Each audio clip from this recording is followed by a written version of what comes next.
Hello, Aries. Welcome to the Plaid Sheep Oracle. Here we are, starting a new series. And although I intend for this reading to be timeless, appropriate for whenever you find it, I am recording it on the 1st of January of 2023. A new series beginning on the first day of the new year. So the Surrealist Tarot deck put its hand up for the theme for this series. And what came out for you, interestingly, is this Knight of Wands.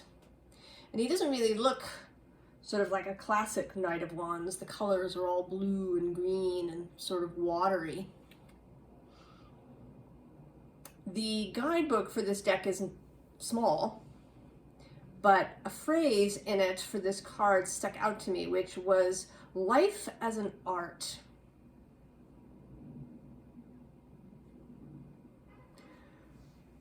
Life as an art. You have in your reading a great many court cards, particularly knights. So there's something about that energy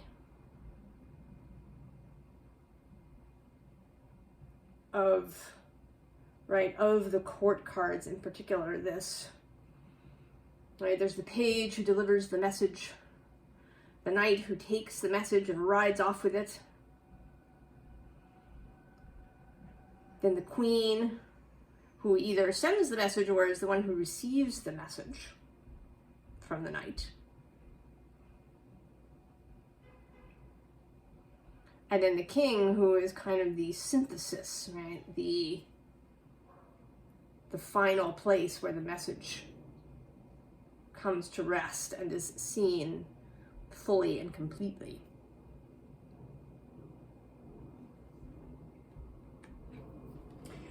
And I actually don't think that you are any of these court cards. Nor do I think that any of them are actual people. I think they are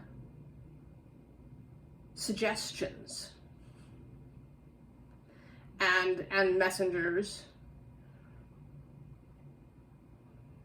I think some of them are possibly spirit or your own wider self, your own inner being, your own soul. This one in particular, this Knight of Cups that we begin with, arriving with this cup. And underneath that is this Nine of Wands. And this, I think, is you, Aries. In this Nine of Wands, it's been a time kind of energy. It's been a time. You're just right. You've been through all the other wands. You're having a rest. You're just stopped there for a moment because it's been a time. And this Knight of Cups is coming towards you with his cup of spirit, his cup of love. And then there's this King of Swords.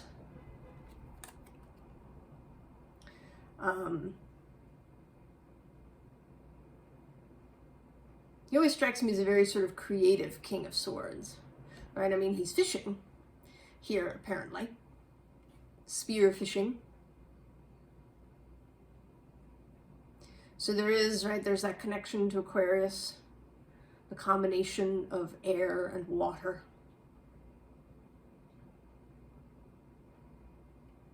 And he's focused, but one figures that he's not,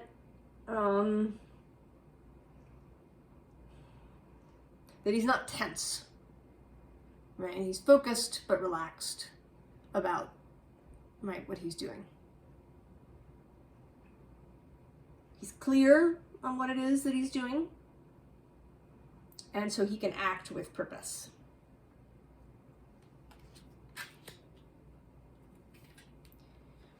And then we get the Seven of Staves, which has been speaking to me about a new devotion.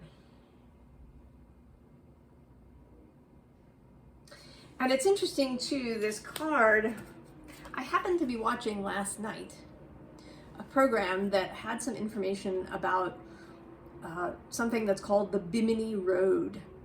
And you can go look it up on the Google and see various interpretations, but it's a series of stone slabs that are lined up under the ocean in the Caribbean.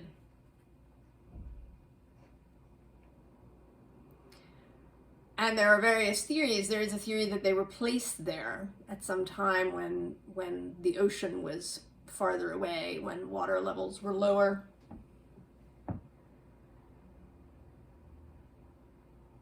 And if so, it would have taken an enormous effort to move these giant stones into place. So there must have been a very good reason for doing it. It was a kind of devotion to an idea. And this is continued here in this Four of Sacred Circles, which is very much not really a Four of Pentacles energy, right? This is connecting to Earth, right? Having this sacred space. Here, the combination of earth and air with this smoke.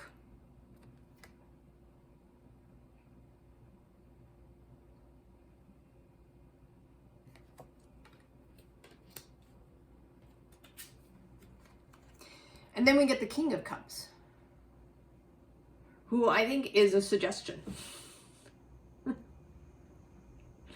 I think he is very much advice to really get to know your emotions. And this doesn't mean that you don't, right, that you're, forever in this kind of flat state. That's not what emotional maturity is about. Emotional maturity is about being able to, have a bad time. Have a period maybe where you're very angry or very sad. Maybe even have a meltdown if you need to. But then you can come back to yourself. Come back to your soul, to your heart, to yourself.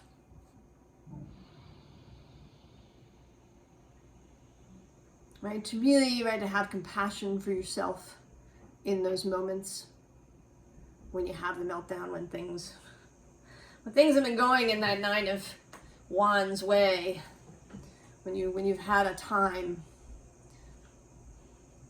And now in this period, of intense transformation, you may be having a time.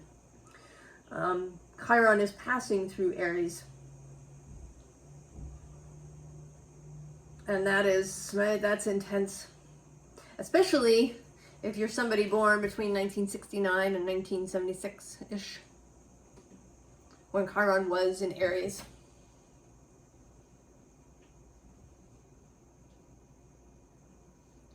It's a return, even if he hasn't quite gotten to the place, right? He's at about 12 degrees, 11, 12 degrees of Aries now. He's moving direct. And he spends quite a bit of time in Aries. He's like Pluto. His orbit is eccentric, very elliptical.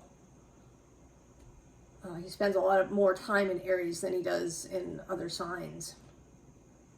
And so we are having this intense period of healing. And that can be very challenging. It can make, stuff comes up. Resistance that you have comes up.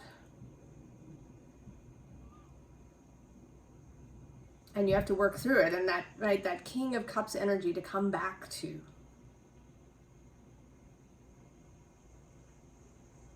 right? Even after you've had a good cry. And you can come back to there, right? And then this Two of Cups, which is about you and you. And you and other people, right? Your ability to give and receive love. To be compassionate with yourself and with others, because they are also going through their own difficult times.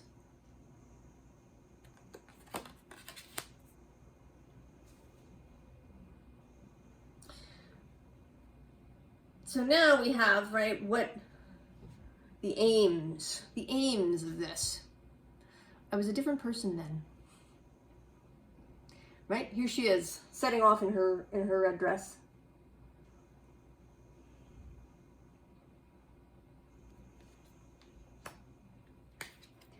And then this Four of Wands. A very earthy Four of Wands. Being able to have relationships with other people. To have the strength of earth. The strength of the universe available to you. Right? To remember that you are, right? You're made out of the same stuff. You are connected. These are tree people, but I am reminded of John O'Donoghue talking about people being clay, right? Clay figures made of the soil of earth. And then here you are walking away from that trunk full of old stuff that you don't need. I mean, it may be that you have more than one of these trunks. And that you have to walk away from several of them, and that, right, it's a process. It's a process. Things don't necessarily have to happen instantly. In fact, that can be a real shock to the system.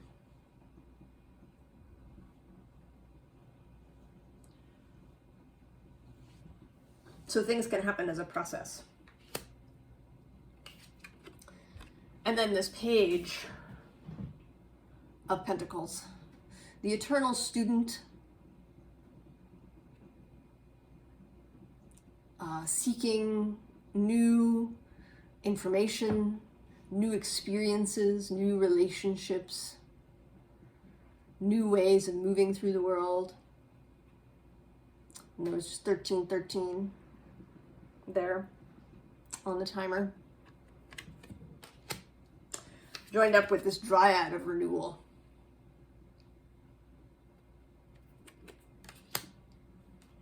And then the Queen of Pentacles.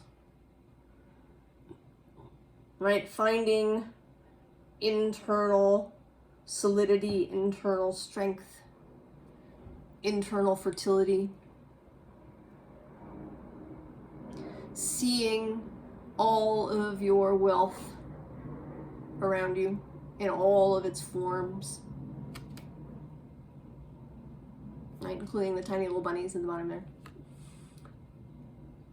And whatever they may be.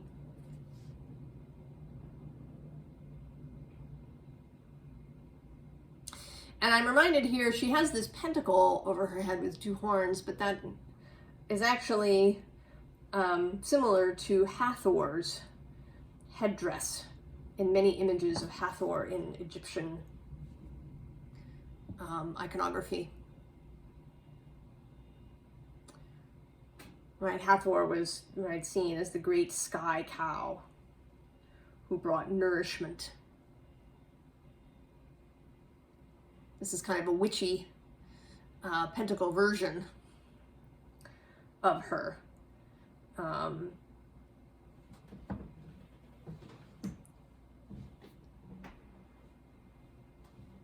So that knowing that nourishment is there.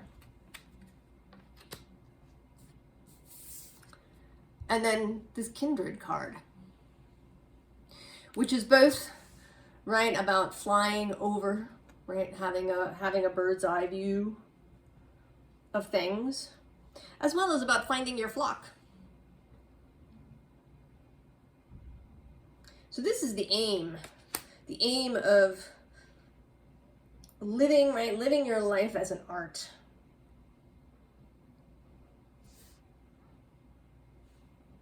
Living your life as an art, finding something new to devote yourself to. The King of Cups now appears again.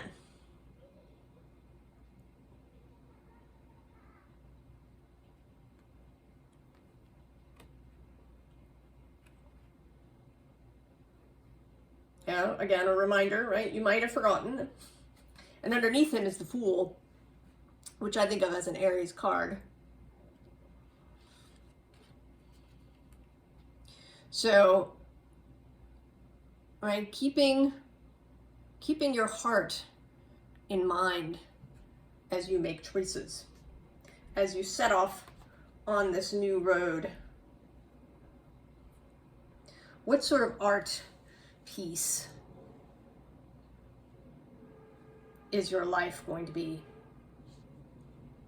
And what does it mean to you? Because it might mean something differently to you than it does to me when I say, right, life as an art.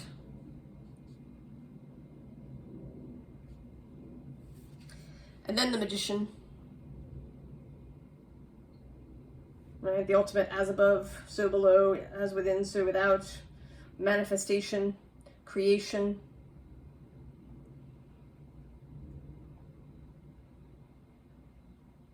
Knowing your own power. Standing solidly with all that you need. Earth, air, fire, and water. The power of infinity moving with you.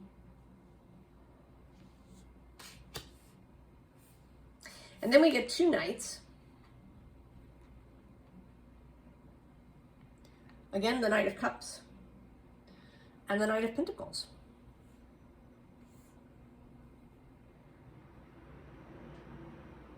So the combining of heart and body. The combining of emotional and physical resources.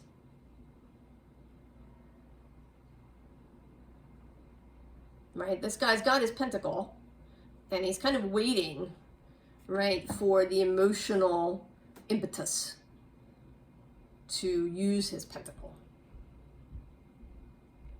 So whatever it is that you do with your life, Aries, there needs to be emotional content. It needs to feed you emotionally.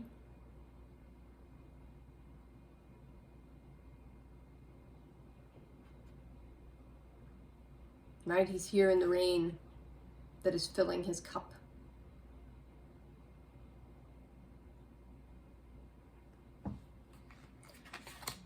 To proceed from here, you don't have to rush into it. I mean, even this Knight of Wands, right? He's normally a very dynamic figure, but he's still in this card. So I think that the beginning of this process is going to be slow. I mean, astrologically, at the moment of this reading, Mars, Mercury, and Uranus are all retrograde. They will turn direct all this month of January 2023, but right, we won't really, Uranus turns direct on the 23rd of January. So there's going to be a slowish beginning. I mean, Mars, when he stations direct, he's going to take a little while to get back up to speed, to get all the way out of his shadow zone. So although there are a lot of knights, they're not rushing. And there's this queen who is contemplating her cup. And sometimes I see her as overly focused on her cup, right? On some perhaps emotional thing that that went wrong, and now she's a little overly focused. But today I'm really drawn by that question mark on the cup. So determining your next move by how you feel. What feels good? Not, what you're supposed to do, not, what the rules are. Right? If life is an art, then one of the first things that you can toss out are the rules. I mean, there's technique to art, right? In actual, right? If you're an artist, you have skills, you have technique. And certain schools of art, right, may have some rules involved in them, or at least guidelines. Right, if you're doing a pointillist painting, then you're going to do it with points. But these are really only guidelines. Right, not hard, fast rules. That may be the thing that you're, right, one of the things that you're walking away from. Particularly, right, Pluto's been passing through Capricorn since 2008, squaring Aries, passing through that Capricorn space that does concern itself with traditions and rules. And perhaps learning how to see them as guidelines, right? When is appropriate to color in the lines and when is it not?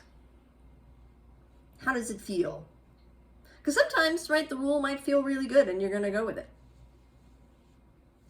An Aries thing, and I am absolutely familiar with this. There can be a resistance to all of the rules, or right, all of the traditions. It is only in the last year that I came to own a Rider-Waite-Smith deck. Although it is, sort of the quintessential tarot deck, not the oldest, but the most well-known. But I had this resistance because it's the traditional thing. And now it's, right, I've been using it all the time. I've done it in knitting too, right? I've changed some aspects of the pattern, or I've picked a completely different yarn. And sometimes this works out, and then other times it fails because there was a reason. Right? If you're making a really structured piece of clothing and you choose a very drapey yarn, it's not going to work out. And changing it just for the sake of not, doing it the way the rule says or the guidelines say, is no better than scrupulously following the rules no matter what.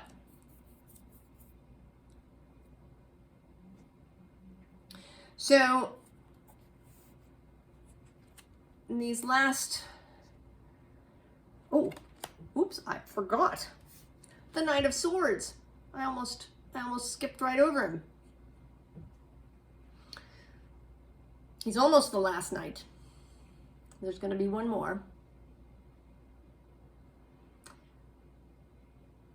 And, for me, this is always, right, that he's coming into relationship with this dragon, who to me can represent either the body, right, because he's an animal, this dragon, or with emotion and consciousness, right, and magic, right, as dragons are all of these things. Right, they're kind of, right, they've got everything. Right? They may swim in water and fly through the air, and they're earthy, but they also breathe fire. They're very clear embodiments of all the elements. So getting your mind around that. Being willing to accept information coming from all different kinds of sources. As Aries, we can sometimes be heady. And although, you know, Aries is sort of a dynamic, one might almost say athletic sign, right, with Mars as its ruler, right? The body can get forgotten in the rush to move ahead. We can, you know, do things that are injurious to ourselves. We can set our emotions aside because we need to go, go, go. Right? Stuck in the head. Having to achieve, having to do whatever this next thing is. But we want to be connected up to all of the other elements. To our bodies, to our hearts, our emotions.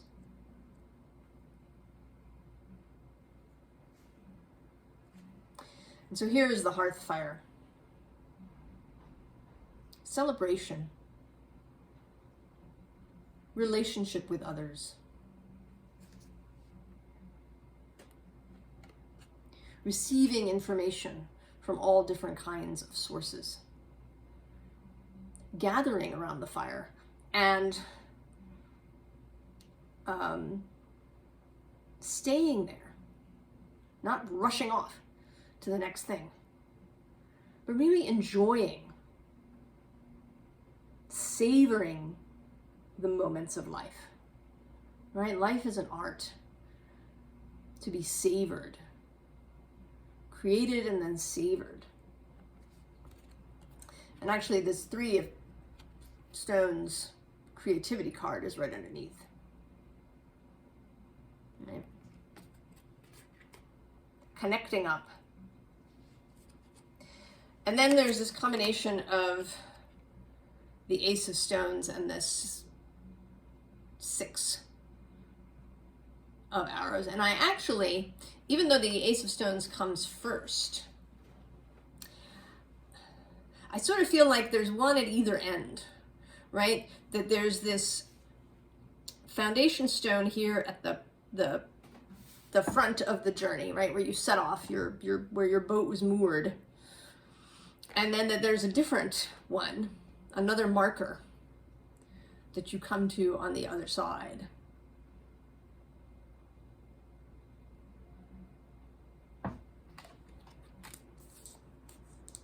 So I feel like you should keep an eye out for the marker. That it, right, it could look like anything, really. Don't discount something. You know, this Bimini Road, when it was first discovered, people hailed it as Atlantis, and right, the people who found it. And as a result, it kind of got ridiculed, right? And the upshot was that nobody really wanted to do any research, right? Because you wouldn't want to be associated with this thing. So, you know, who knows what someone might discover if they really, you know,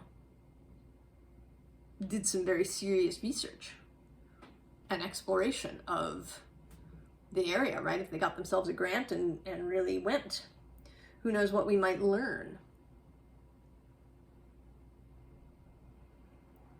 But it got, right, it got shoved to the side because it had been tainted. So don't discount anything just out of hand. Always pass it through both the filter of the emotions, the filter of the body, how does it feel? And then the filter of the intellect.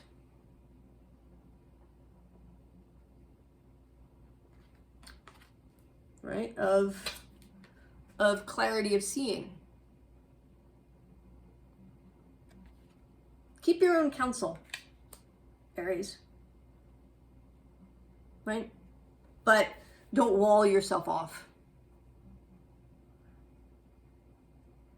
Be willing to have information come from any number of places. And to not dismiss anything out of hand. So in the advice section, we get the third King of Cups. So, not even going to talk about that. And then we get the Four of Wands again.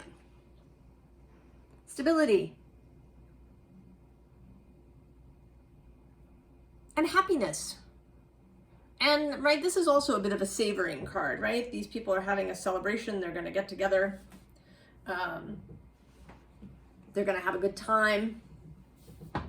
They're going to really enjoy being with one another. And then we get the Knight of Wands again in his most quintessential image.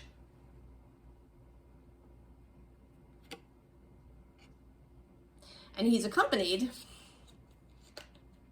by the third Queen, Queen of Swords. So by all means, Aries, move. Right? When the time is right, when everything is clear, when you feel good about it, when it ticks your boxes of how it feels and how it looks to your mind, right? Mind and heart together. Then be Aries, move. It may take a little time to get there.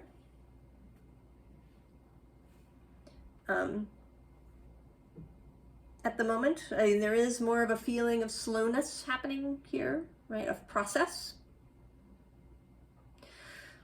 But when the time is right, and you will know, if you take the time to really work on your emotions, to talk to the parts of yourself that resist, to talk to the parts of yourself that are impatient, allow this chironic healing, this plutonic healing to happen. The full moon coming up on January 6th is going to be square Aries across the Cancer Capricorn axis. The cardinal axis, the cardinal cross. Information, illumination coming in.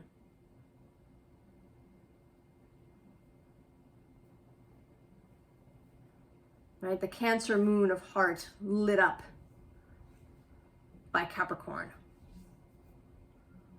The place of practical movement forward.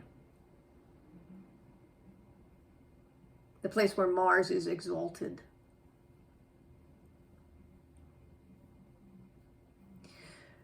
So I think that we're in for an interesting time, Aries. I think we all have different things we're going to do as we move forward. Everybody's vision of the art of their life is going to be different. But I'm excited for us. I am, even though I have my moments of feeling in this energy. I wish you all the best, Aries. And I'll see you next time. So long.